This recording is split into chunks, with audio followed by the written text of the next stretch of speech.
Nessa aula, eu vou falar com vocês um pouco sobre tendências centrais, que é a nossa forma de resumir bases de dados na matéria de ICD.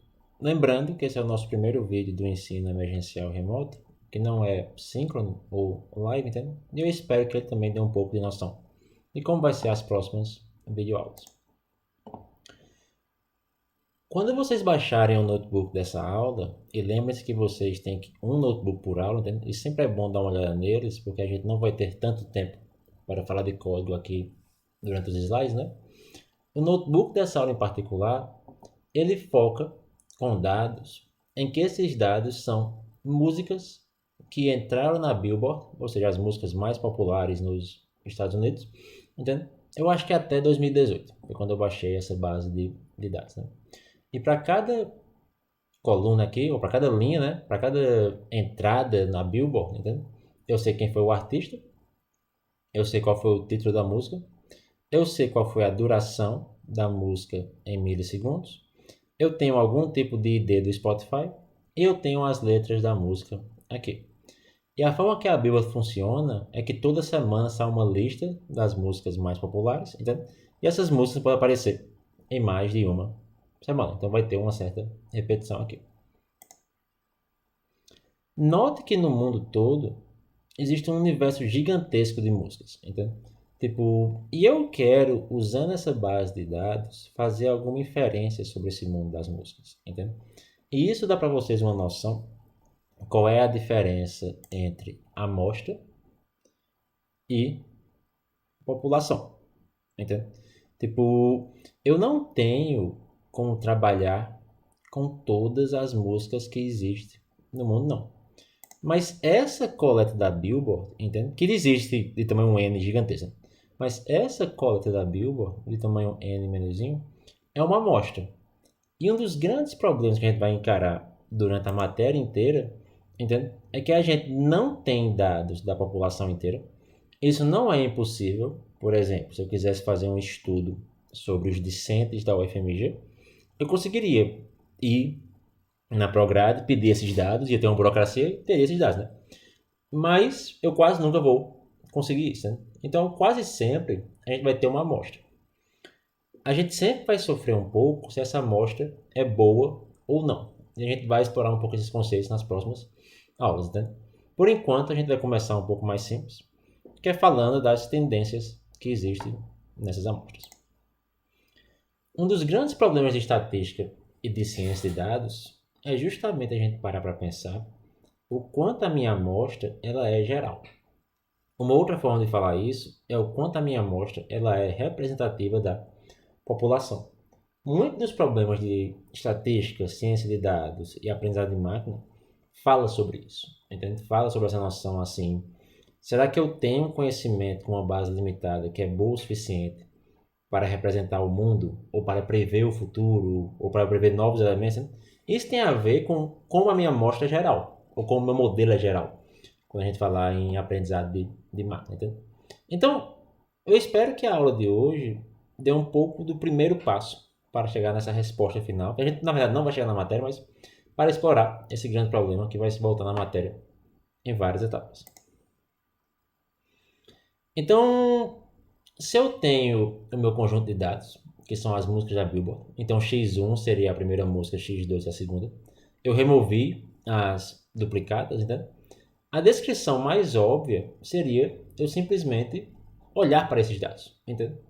Agora isso faz sentido quando eu tenho dois dados, três dados, quatro, cinco, ou um pequeno conjuntinho de dados, né? Tipo, geralmente a gente vai ter muitos pontos. E como é que a gente procede nesse caso? Entende?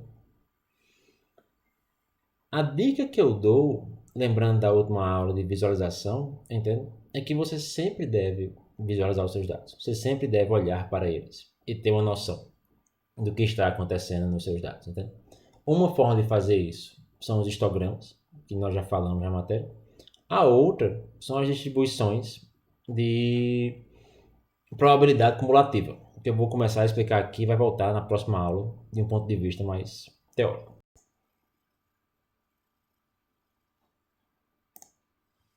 Ok, então nossa primeira forma de observar os dados, meio que fazer um sumário deles, são os histogramas, né?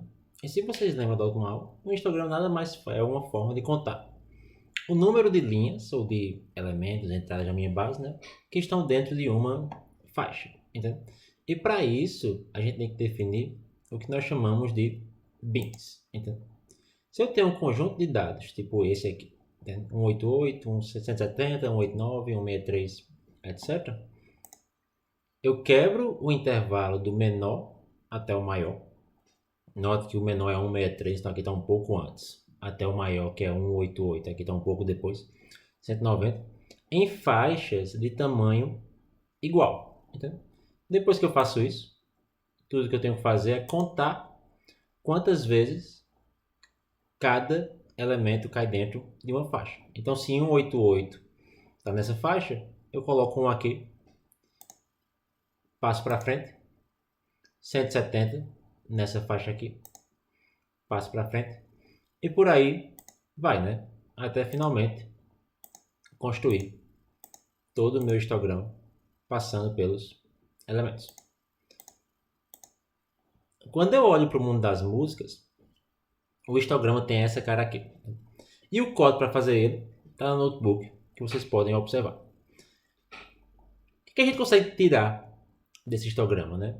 Tipo, a duração das músicas é quase uma distribuição normal, que eu vou revisar um pouco mais a normal na próxima aula, mas para quem já viu probabilidade, sabe um pouco qual é a cara da normal, entende? As músicas se concentram em 4 minutos. Se eu fosse chutar assim uma música aleatória da Billboard, qual seria a duração dela? Eu diria algo em torno de 4 minutos, né? E poucas músicas têm mais do que 6 minutos, como a gente consegue ver aqui, né?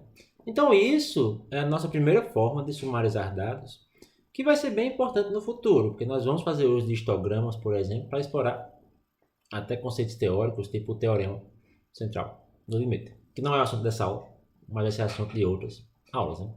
E já dá uma noção do que é essa base como um todo. Você também pode normalizar o eixo x para ser entre 0 e 1, contando a fração de músicas que cai dentro do intervalo, embora tenha um probleminha aí, quando, o eixo y, desculpa, né? Quando o eixo x é números também entre 0 e 1, mas eu não vou falar sobre isso agora não. O grande problema dos histogramas é como você escolhe o número de bins, né? Isso é uma arte e é um problema. Você pode, durante a matéria, usar valores como 20, 50, 100 ou coisas do tipo. Mas existem alternativas, como as distribuições cumulativas, que eu vou falar no outro vídeo, e sumarização de dados em POX plots, que eu vou falar daqui a alguns vídeos. Obrigado.